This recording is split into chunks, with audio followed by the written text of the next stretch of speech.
Hey folks, welcome back to the Psychedelic Podcast by Third Wave. Today I'm speaking with Tracey Tee, the founder of Moms on Mushrooms. My prayer is that mom really is just the central place for you to have a safe container to learn about not only plant medicine in general, but microdosing specifically, and apply it to your life in a safe and intentional way through communicating and doing this in communion with other moms. And that's where I am.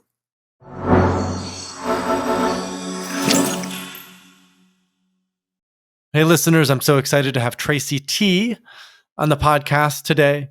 We talk about moms who take mushrooms. Tracey has generated quite a bit of publicity as of late about her relationship with mushrooms, how they've transformed her life as a mother.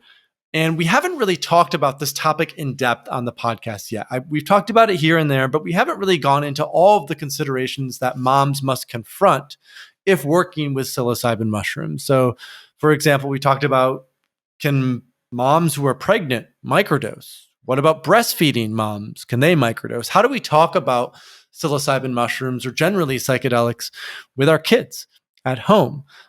So if you're a mom or if you know a mom, which all of us do, I really think you'll dig this episode and come away with a few takeaways. And I would encourage you to share this episode with mothers in your life, mothers who are considering psychedelics for healing, mothers who are considering microdosing to help with postpartum depression or just to generally help with an overall sort of vitality in life.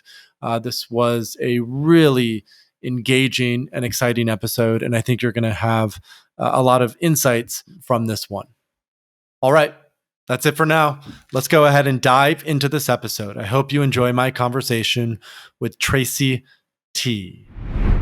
Hey listeners, welcome back to the Psychedelic Podcast. I'm your host, Paul Austin. Today we have Tracey Tee, who is joining us, and Tracey is, I'm going to go ahead and say, the mom who microdoses, not just a mom who microdoses. She has been at the front of a lot of the conversation over the last 3 to 6 months on moms who are microdosing and has helped to cultivate a community of moms who are interested in microdosing. And so we brought her on the podcast today to talk about that overlap, about moms who microdose. So Tracey, welcome to the podcast. It's great to have you here. Thank you. Likewise. Good to be here. So before we went live, we were talking a little bit about your story and, you know, how you became involved in this space. And I'd love just to just open that up for the audience. As a mom, how did you come to microdosing? And, you know, what did it do? What was the impact of microdosing for you? Yeah, I have kind of a funny story. I came to microdosing in the middle of the pandemic, like a lot of people. I have actually been working in the mom space for about 10 years. I had a live comedy show for parents called the M.O.M show that I co-created and wrote and produced and performed with my best friend and business partner. We toured the country, crisscrossed, went to every comedy club, music venue, performing arts complex theater you can think of, performing our show. And the point of the show is really to bring moms together and laugh about the things we have in common.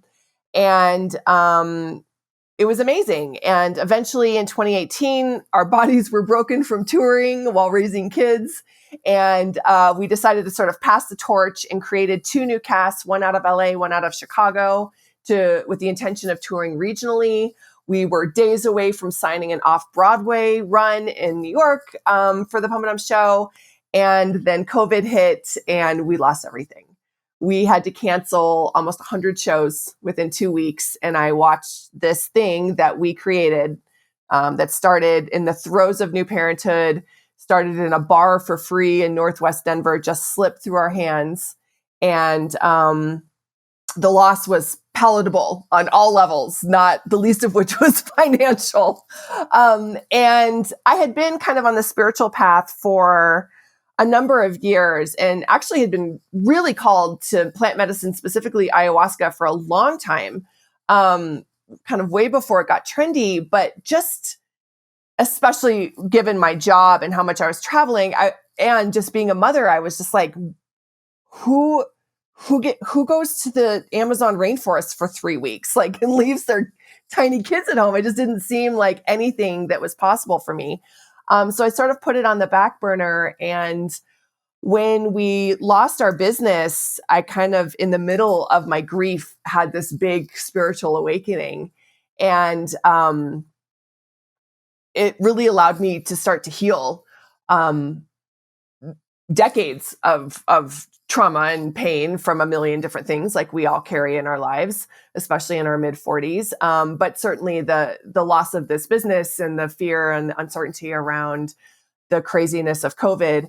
And through that, I felt those mushrooms calling. Like when you get the call, I always say to people, it's like, you can't ignore it. I say they pack up their little mushroom suitcases and show up at your door. And if you open it, like they just move on in. And that's sort of how I was, and ended up going on a camping trip with some women, in 2020, and did shrooms for the first time in my life at 45.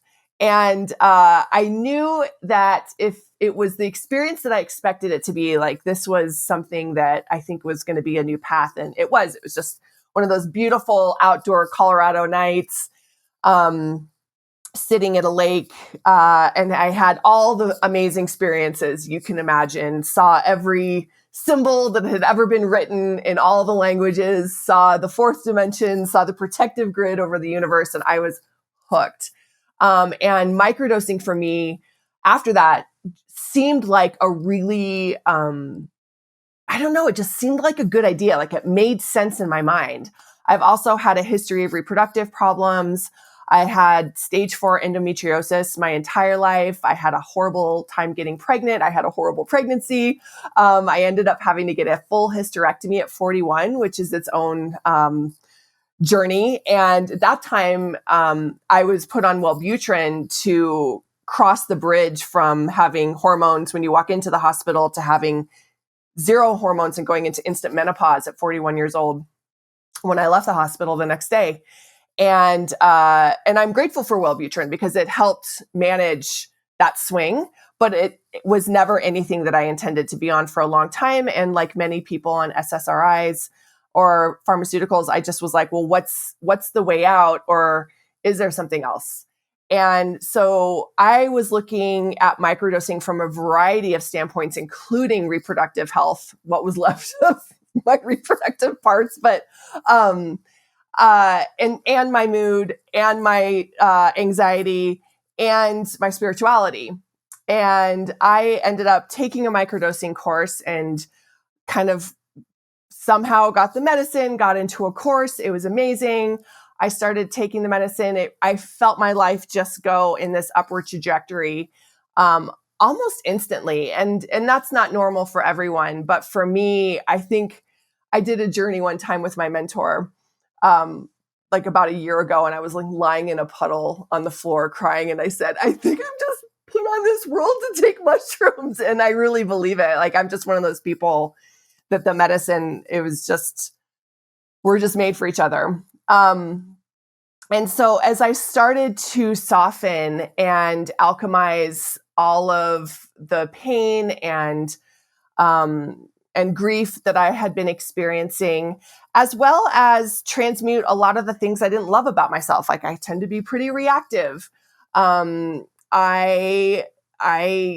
tend to internalize things and shove down my emotions. And I felt all of that kind of just falling off of me. But while I was taking the course, which I loved, there weren't a lot of moms on it. And the moms that were, I felt like we were just sort of looking at each other saying, like, it's different for us, right? Like, it's different. And while I was listening to other people talking, and it's not that their stories weren't as important or amazing, it's that I just felt over time that this medicine just hits different when you're a mother. We come to this medicine for such different reasons. We come with different concerns.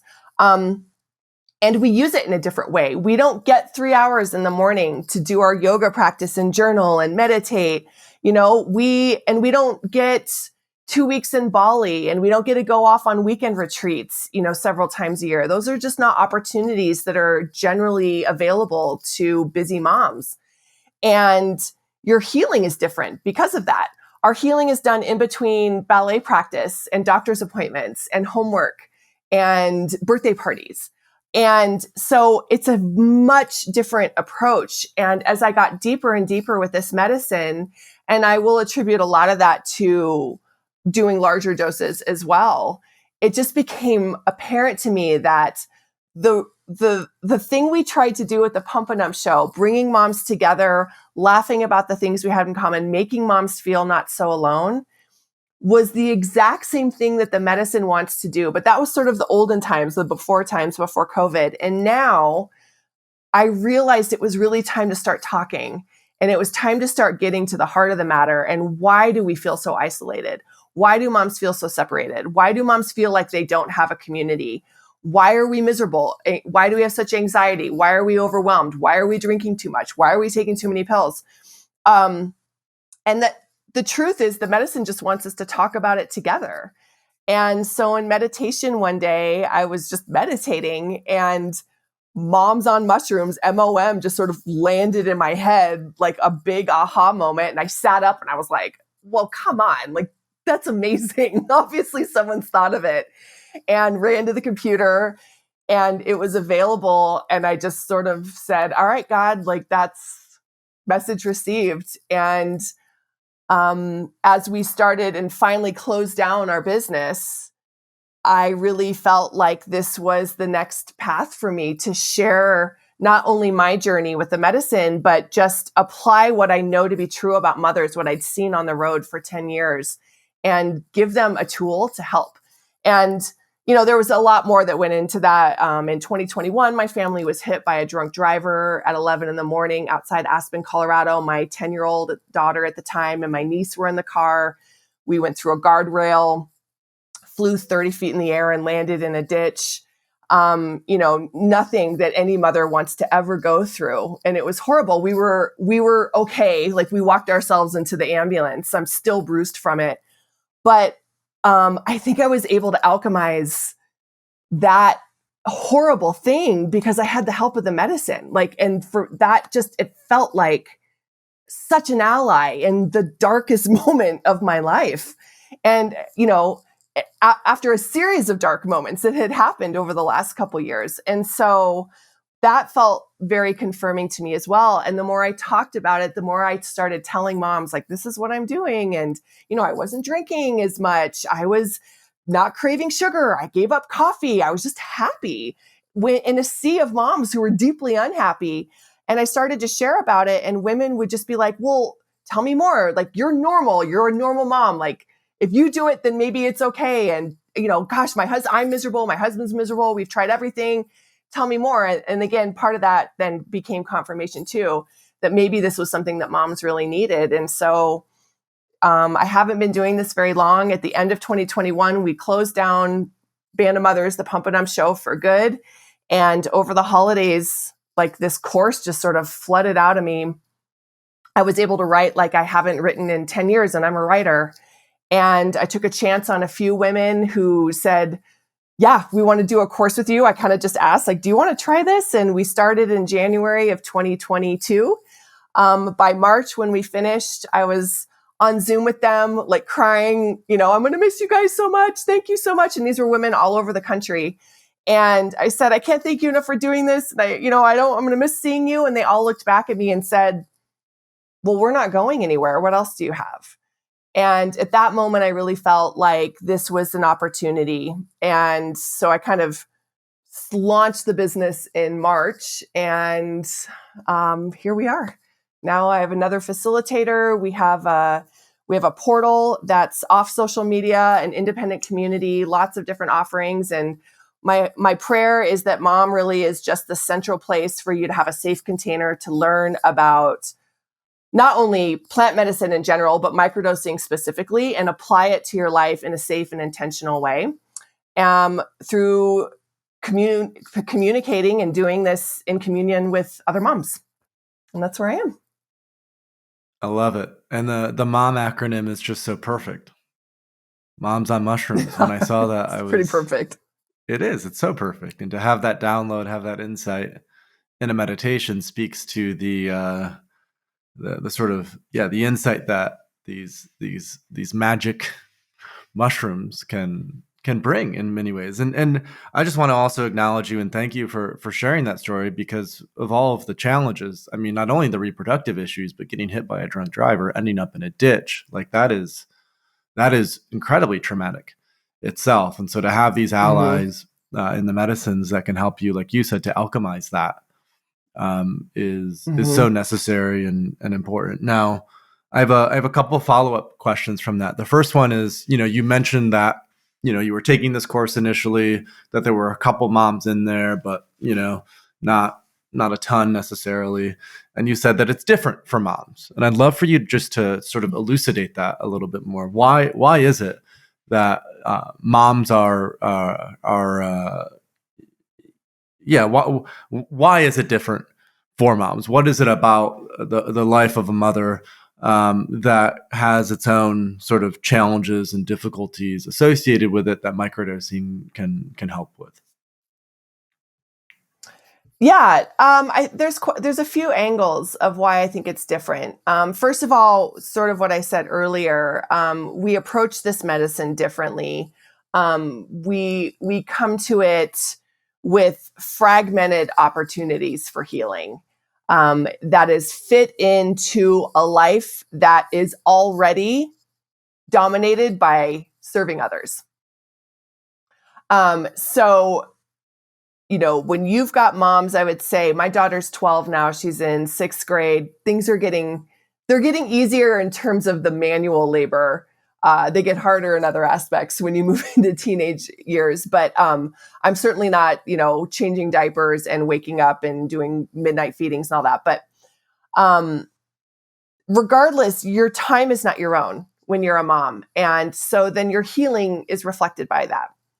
And there is a pervasive, I think, philosophy that mothers have bought into for generations, which is that we do not have permission to focus on ourselves.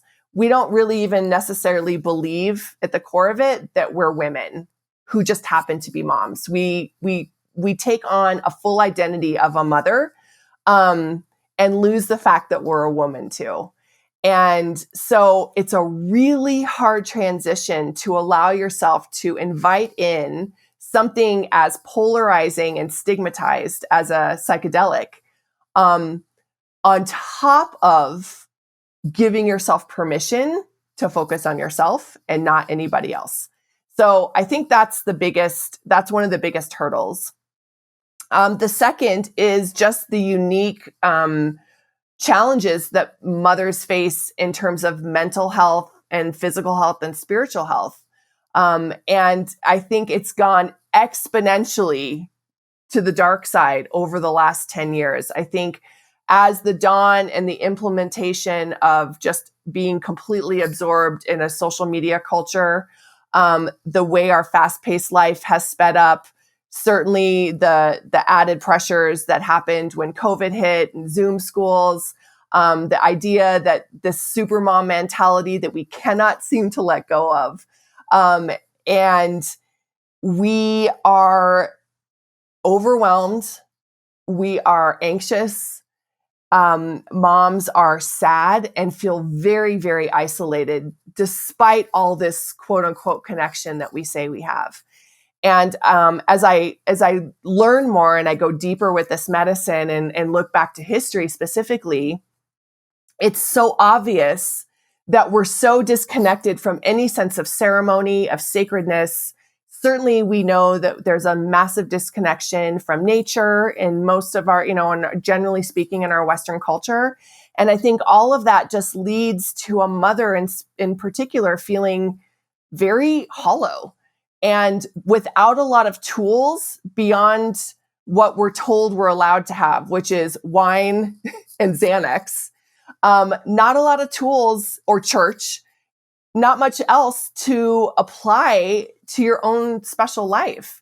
And while, I'm not going to say nobody should ever drink. And I think there's a place for church. I'm a big fan of Jesus. And I think that pharmaceuticals have their place and can be very beneficial. But I think all of them have been overused or oversimplified. and made into a general thing when we're talking about individuals. And that's what I think psilocybin specifically can offer to moms, because it's gentle and it's loving. And if you approach it from a microdose standpoint, you're not even high. So, kind of seems like a no-brainer. So Eilette Waldman, who you may be familiar with, she is a mother of four, and she wrote a book called A Really Good Day: How Microdosing Saved My Mood, My Marriage, and My Life.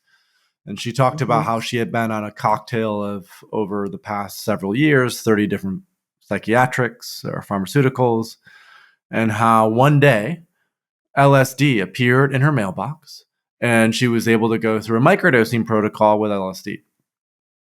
And, she wrote the book about it over the full 30 days, doing it twice a week, following the Fadiman protocol. And one of the things that she mentioned in the book was how her kids started to notice and observe sort of a difference in how she was showing up, in her mood, all those sorts of things. So with any moms that are listening, the sort of core consideration is, how will this impact my children at the end of the day, right? Like you said, and maybe even too much a little bit, right? There's too much of a focus on that. And yet that is what makes motherly love so beautiful, is that really the focus on the children, right? Biologically, this had to happen for eons in order to ensure the survival of the kids. So I'm curious, having microdosed yourself and gone through this process, how has your relationship with your kids changed? Have they asked questions about it? Are they aware of it? Do they notice it? I'd just be curious, like, kind of that relationship and what it's like with microdosing. Yeah, it's a great question. It's a very valid one. When I started, we have one daughter, and she's just that unique kid that you can't lie to. Like, I probably told her about Santa earlier than I would have wanted to. I cried, I think, more than she did. And so even though it's not, microdosing isn't anything that they see kind of like you would see someone sitting around drinking martinis, for example, you don't really, it's not an active thing. I felt like it was important not to hide it from her. And so we just, and my husband agreed. And so we just decided to be really open about it. And I really didn't really start talking to her about it until I would leave and go do a journey all day and be gone, like all day on a Saturday. But yeah, she knows all about it. And the other reason I felt compelled to be honest with her is that, I was a Chardonnay mom when she was born. I was the mom that was drinking a bottle of Chardonnay when she was 3 years old, at 3 p.m. with my girlfriends. And so she's been around alcohol. And I really ask myself, is one better or worse than the other? And if I was willing to expose her to that, why wouldn't I at least be honest to her about what I'm trying to do to change and what I'm taking? And also, I think it's very important to raise our kids with a different relationship to quote unquote drugs. So yeah, she knows all about it. She knows what it looks like. She knows that if mom or dad are making cacao, and there's a little bit extra, she has to ask if there's anything in it. I show her what the dried mushrooms look like, and she's asked a million questions, and I think it's really important. How did you have that initial conversation with her? Like, how did you communicate around these, around microdosing, around psilocybin mushrooms, or around sort of drugs in general? Like, because I feel like a lot of parents who are listening to this, they're actively working with psychedelics for healing and transformation. Some, I'm sure, have communicated with their kids about it, and others, I'm sure, have not, because of the sensitivity of what that could entail. What if little Jimmy goes to school and tells the school teacher that mom is, taking acid in the afternoon, for example? So I'm curious, like, how did you navigate that? Totally. How is that communication happening? If you could go into more detail on that, that would be awesome. So I was lucky in that she was a little bit older. I think she was around 9 years old when I started, and felt like it was appropriate to talk to her about it. And I don't think I really brought it up. I'm trying to think when the first conversation was. It might have been early because she was probably like, what are you doing on this Zoom call for this class? And so I probably just told her what the class was. And then certainly when I started doing larger dose journeys and giving myself permission to leave the family for a little bit and explore the medicine on a deeper level, I just felt like I needed to tell her what I was doing. And I think that, it's unique to every kid. I think using substances is tricky around children, and you really just have to understand your kiddo. One thing that we committed to as she got older is, just really never being fucked up around her, right? Because it's very scary for a child. And so we use the idea that like, okay, when it's Sunday dinner and, grandma and Nana and everybody are drinking wine and, but everyone's the same. But also like inside of that sameness, sometimes people can get happier or whatever. And that's sort of the same landscape as microdosing can offer. So I know I'm not being very specific, but I just kind of just answered the questions. And then I've been very clear about like what psilocybin is. And yes, I was concerned about the conversation at school. And she goes to a private Catholic school. So it's even a little bit more like, we're not Catholic, but that's where she goes. And I have to say a funny story. And I think she's seen me be happier and happier and just so filled up by starting Moms on Mushrooms. And certainly when I officially started Moms on Mushrooms, like it's just out there. So she just knows. So we talk about drugs, we talk about, we live in Colorado. So, once she could start to read, what's that mean? What is Green King? And she's pointing at cannabis stores. So like we've had this natural conversation around substances for a while. But she came home from school one day and said that someone was talking about mushrooms because someone was wearing a mushroom t-shirt. And this girl was like, if you take mushrooms, you're going to die. And my daughter goes, no, you're not. They're good for you. And the girl's like, no, they're really bad. And then like my daughter was like, that's not true. If you take them responsibly, they're not addictive, and kind of like went into the whole thing and defended psilocybin in the 5th grade. So sign her up as a brand ambassador, That's fantastic. And that educational process is so key because, like you said, it tends to be very much hidden. It tends to be very much not talked about. It's like sex in that way. Right. And obviously with the sort of mainstream education around drugs with programs like DARE, it's very focused on, oh my God, these are all the negative things rather than providing a balanced approach. Now with that said, things like harder drugs, crystal meth, heroin, cocaine, right? Absolutely. Like, I think it is good perspective and advice to tell everyone to stay away from those substances. But as we both know, psilocybin mushrooms are incredibly different. And so to hear that she now feels even confident enough where she will stick up to someone is great, because as we know, mushrooms, not even just psilocybin mushrooms, but all mushrooms have been sort of poo-pooed in Western culture because of their association, from my perspective, because of their association with death.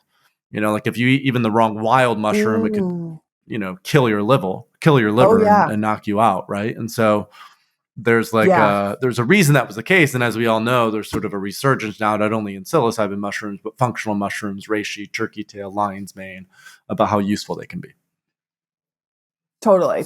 And to my credit and hers, we've been a mushroom family for a long time. Like clearly I love mushrooms, but like we've been taking functional mushrooms for years. She takes them, we cook with them. I buy, we go to the farmer's market when we can. We look at the different varieties. We make, so she's well-versed in mushrooms too, but I think that's good. I mean, I think it's part of dispelling this fear around it all.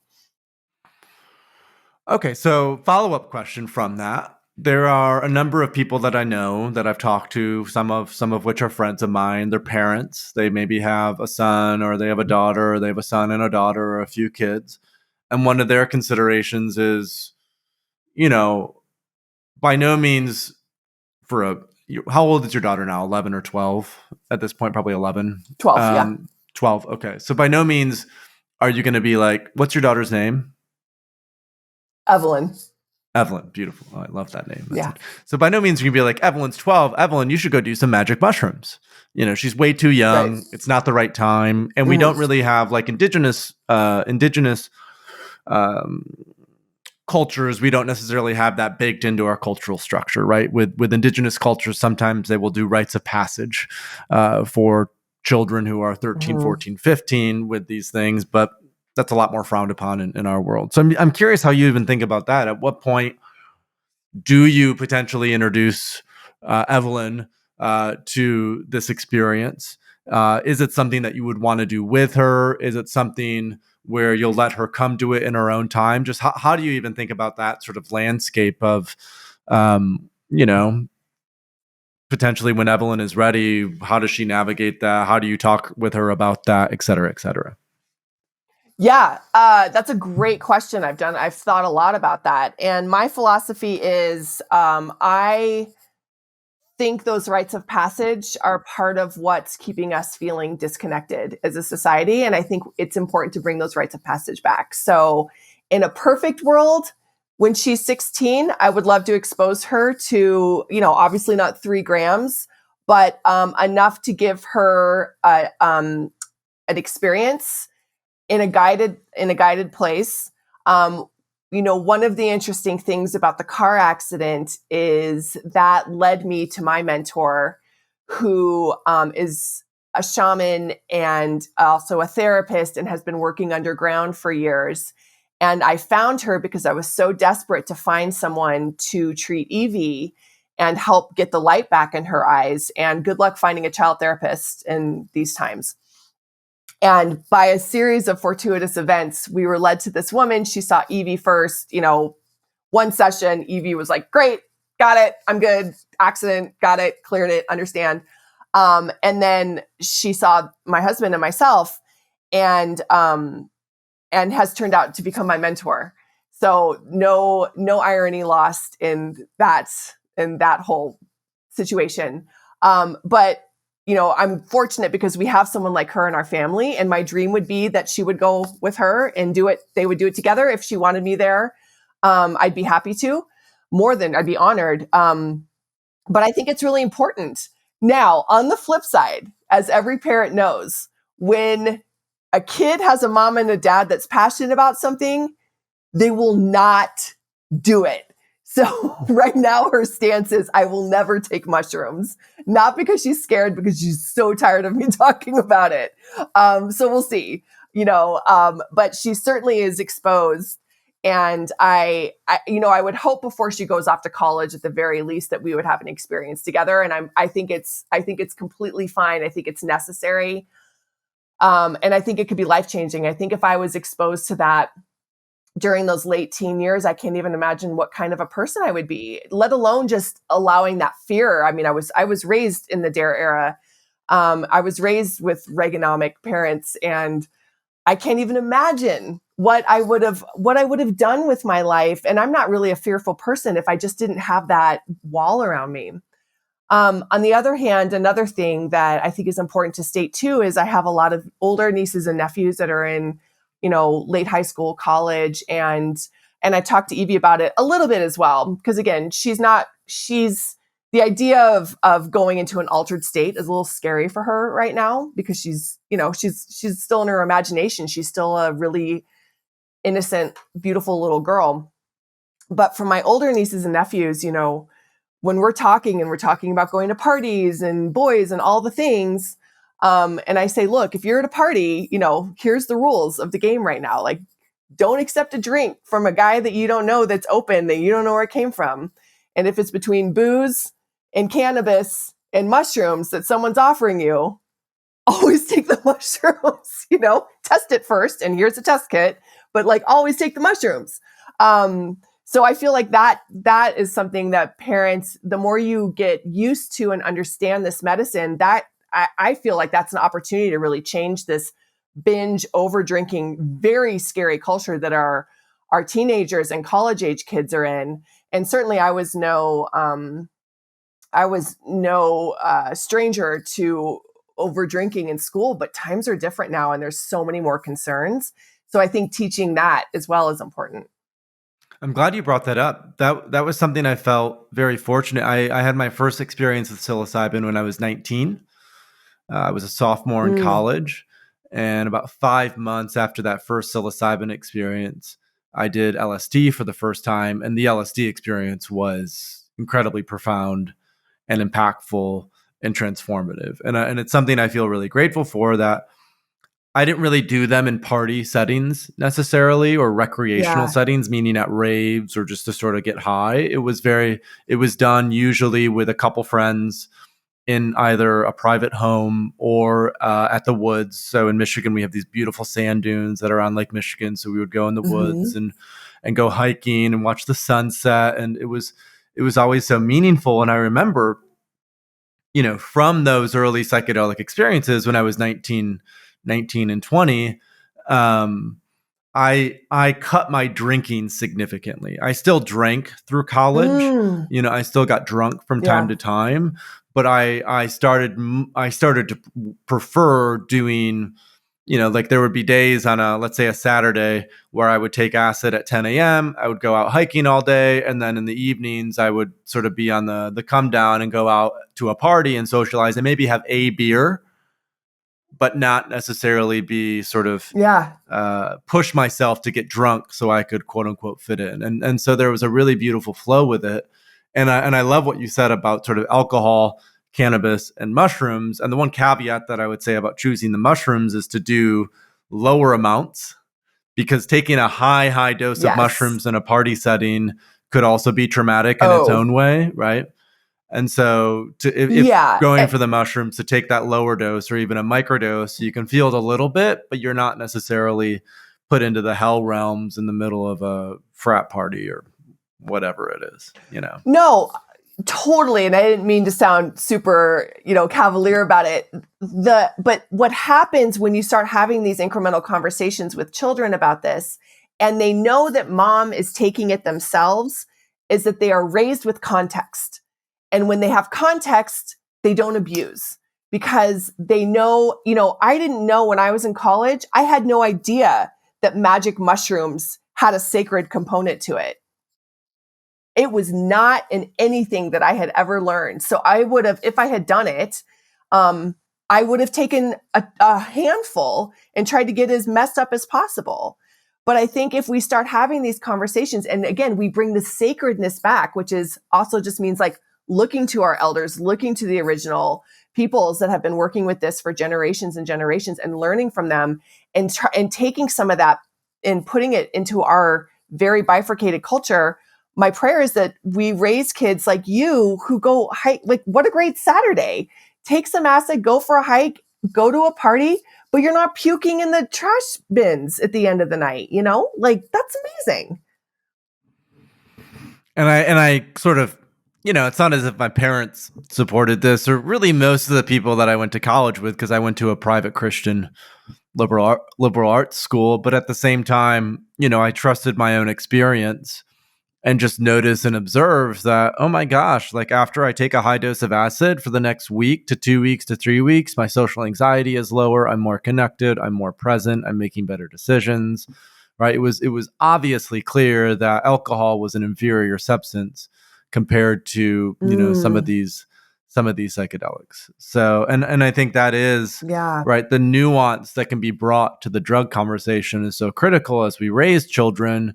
So it's not, yeah, just go get drunk every weekend in college, but instead it's really looking at, how does that impact my development? How does that impact, you know, my school? How does that? There's so many sort of Yeah. negative downstream effects from the overconsumption of alcohol, that Mm. I think intentional use of some of these psychedelic substances are a phenomenal replacement for the intoxication of booze, more or less. 100%. And also understanding that like that's only what you take. Like you don't take mushrooms and then go get drunk on top of it. There's like Right. learning where the lines of demarcation are and really how to, use it wisely.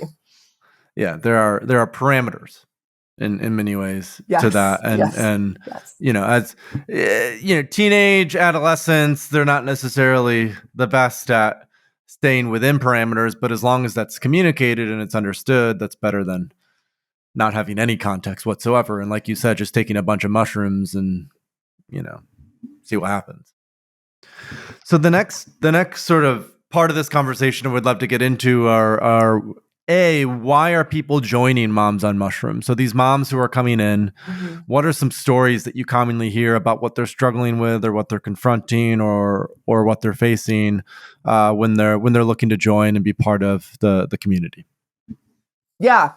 I would say 90% of the people who come to Moms on Mushrooms are on one, if not several medications, one of which is an SSRI, another one of which may be a mood stabilizer or a very intense sleeping aid like Ambien or Xanax.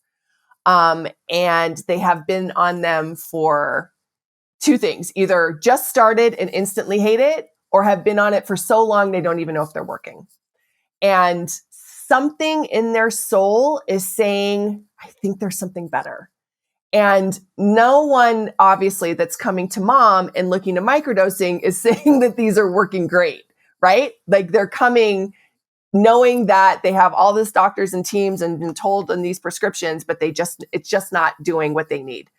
And that is due to, and coming to those medicines is due to there's a pervasive sense of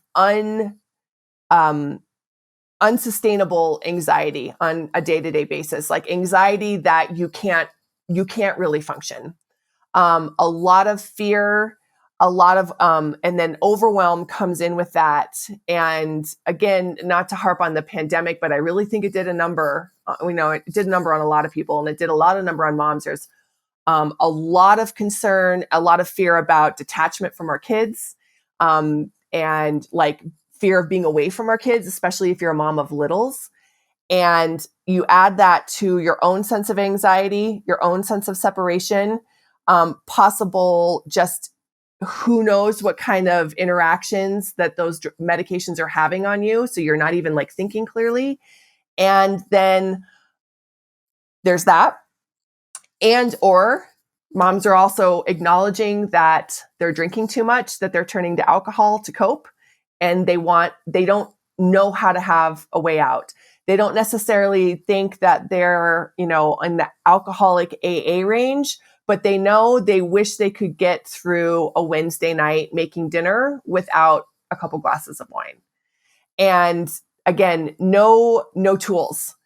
And then I think the last bucket is truly just dealing with grief. So many of us have lost people, parents, loved ones, or just coming to that age. And, I think something happens when you turn 40 and you're a woman too. You start to really look at the world from a different lens and understanding that these traumas that maybe you had, certainly abusive parents, alcoholic parents, horrible things that happen to most of us at some point in our lives start to really well up. And a lot of women, and it's so beautiful right now, it's such an amazing moment, they just actively do not want to carry that in to how they raise their kids. And they are willing to do anything to change it. And it feels like their sense is that maybe microdosing can help them. And I think that is profoundly brave and beautiful and a true pivotal moment, I think, for women and mothers in our culture. Yeah, cutting the cord of sort of lineage and trauma that is in lineage is something we hear a lot about. The sort of the what psychedelics can do, right? They can help us cut that cord. They can help us to create a new story, so we're not beholden to the same patterns, the same familial patterns and that our children don't have to go through the same suffering necessarily. And we talk a lot about this in my courses, is that the story stops with you, right? Like it can stop with you, like whatever you were raised on, whatever you were told, whatever belief systems are embedded in your cells, whatever you think you have to do, it can stop with you. And from here on out, anything is possible, and you have the choice to raise your children in a completely different way. And it's amazing how many women are actively seeking that and want it for themselves and their families. So let's talk a little bit about microdosing during and after pregnancy, because this is a question that I've received a lot over the years. And the first part of the question is, I'm pregnant. I was microdosing before I was pregnant. Can I microdose while I'm pregnant? Is that acceptable? Is that dangerous? What's the science out there? And then the second question is, okay, I've had my child and I have postpartum depression and I'm breastfeeding. Can I microdose, while I'm breastfeeding to help with the postpartum depression? How do you, when, and I'm sure there are women in your community who have asked this, how do you approach that? What's your philosophy on that? Just give us a little bit of insight into how to think about that. Yeah, well, I mean, I think you and I both know there's not a lot of science out there on it. There's Correct. very limited studies. So addressing microdosing and pregnancy. If you're microdosing before and you got pregnant, I wouldn't worry too much, because you're taking such a small amount, and we know that psilocybin leaves the body typically within 24 hours. So unless you're, taking 1+ grams day after day and it's compounding in your system, I would let that one go. I think the kid's going to be fine. If not, maybe better. Who knows? Right. Now, microdosing while pregnant, for me, that's a big question mark. In the interest of being overly safe, I would just maybe say don't. That being said, every doctor or scientist that I've spoken to, who's, the anecdotal response is, if SSRIs, and, we're talking about serotonin, are prescribed during pregnancy, and they don't consider that to be a concern to pass into the baby, you can apply a similar philosophy for psilocybin. It makes logical sense.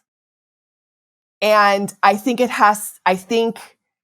there is a very, again, talk about a line of demarcation. I mean, if your mental health is in such hard shape while you're growing a baby, and you're concerned about your state of wellness, and microdosing is helping, I would say that's the more important thing, because the damage you can do to a baby, as we know, when you're mentally unwell, when you're in a form of trauma, can cause much more damage to a child than taking a substance. So I am not a doctor. And if I was getting pregnant tomorrow, would I do it? I don't know. I think it would depend on where I was at in life. So that's how I feel about pregnancy. Postpartum and breastfeeding, we have had many moms come through the M.O.M course, and from 7 weeks on, and breastfeed their children and decide to microdose. And again, kind of back to that same thing. It's like, either I worry about this going into my baby, or I worry about me being with my baby. And so, you look at microdosing as a way to help you be a better mom. And there's some studies, there's one in particular, I could probably pull it up, that offers that the proteins in psilocybin don't latch on to the lipids in breast milk. So there's not a major concern that it will pass into the baby. And if you are overly concerned, that's what pumping is for, y'all. Just wait 24 hours, give them a bottle, and take your microdose. I mean, we're not microdosing every day anyway.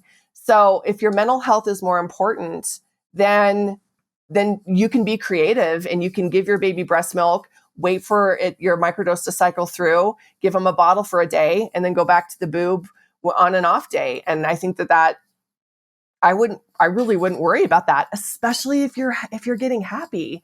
And I think for postpartum, again, I think about that too, because I had some serious postpartum issues, having had an emergency C-section and a bunch of different stuff happen. If I could have microdosed in that first year, oh my gosh, I can't even imagine. But that being said, microdosed with an intentional practice and with support, not just throwing back a pill and waiting for it to change you, like also implementing other practices as well. So that's what I know, or what I could say. And that feels very balanced. The place that I tend to go for pregnancy, just to avoid any challenges or controversy, is no during pregnancy. Although I love your point about Prozac and SSRIs and how small the actual amount of the substance is. And I think with postpartum depression, again, we're talking about trade-offs. If microdosing is really helping you to feel better, to be a better mom, to be more connected, there are various ways to work with it. Like you said, you can pump on off days because the psilocybin is leaving the system. That all feels super grounded and super clear. So the follow-up question that I would have to that is, you mentioned, which we're in full agreement on, the need for an intentional practice with microdosing. It isn't just necessarily about taking the drug, kind of like how we've been conditioned, just take Prozac and you'll feel better. But it really is, utilizing microdosing as a catalyst. What have you seen? What works for moms who are struggling with postpartum depression? If they are microdosing, what are some of the practices or activities that help them to feel more connected, that help to improve mood? What are some of the things that you may know of or have heard about, or the people in your community are utilizing? First, I just want to say that it's my belief that postpartum can last years. So this idea that you have a baby and you're depressed for like 3 months and then you just bounce back and you're super mom for the rest of your life, I think is not realistic. I think you can have postpartum depression when your kid is 5. I think a lot of women don't recover from birth and we don't acknowledge it. And it can manifest much later in your child's life. And I think that needs to be recognized. What can help a mom with postpartum? I think beyond anything, the number one thing that helps is community. You have to not feel like you are alone. And, depending on the individual situation, whether you have a partner, whether that partner is supportive, whether that partner is able to be home with you, whether you're single, whether you have family in the area that you can count on, but community is the thing that can keep you going when you cannot barely stand up. And without community, I don't think anything is possible. So if I was going to tell any mom that was struggling, it's get yourself in a community, get some help. Because the second most important thing for a mom who's struggling is the ability to have time and not have to do everything herself, and have time to rest, have time to heal physically. Your hormones are out of whack, have time to go outside, go for a walk, all the things we hear: exercise, good health, good food, sleep, and regulating those things and getting support in that is going to do a world of good, way more than I think even microdosing will. And if you can get that in created, and that's again why I kind of created Moms. Yes, we're virtual, but at least it's a community. It's women gathering around 2 shared experiences, psilocybin and motherhood. It's a start. And if you can get to there and you're feeling like you're off, in your soul something's wrong, you're unstable, you're not feeling grounded, all those things that every person, whether you're man, woman, whatever, when you're off. If you start a microdosing practice and you have those things in place, then it's going to be easier for you to implement more of a sacred or intentional practice around the microdose. But I think the expectation that this is a panacea, that this is a magic pill, you're not going to get shit from it, frankly. And I think the other thing that is very shocking to a lot of women, certainly who come through the mom courses, is that you may very likely feel very uncomfortable for a while you start microdosing, because you got to get those feelings out. You got to get the uglies out, like we tell our kids. And we're so conditioned to not want to feel uncomfortable. We don't want to be cold. We don't want to be hot. We don't want to be thirsty. We don't want to be hungry. We don't, and we want to exercise, but we want to lose 10 pounds in a week when we start. Like, we want all the things. We want instant access to what we want to watch. And when we take a drug, we want it to work instantly, because that's how we've been taught. But that is not how this medicine works. It's definitely not how microdosing works.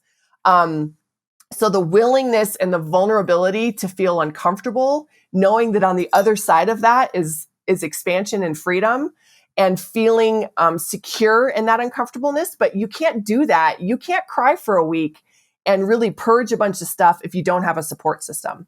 So I think that's the recipe for success I could offer. I love it. So community, spaciousness, and what I wrote down is willful participation. You have to be willing to commit and engage and grow with it, especially in community. So with Moms on Mushrooms, tell us a little bit about the vision of that, in terms of how do you see it growing and evolving? What are some initiatives that maybe you have coming up that would be exciting to talk about? Just what does the next maybe year to 2 years to 3 years look like for Moms on Mushrooms?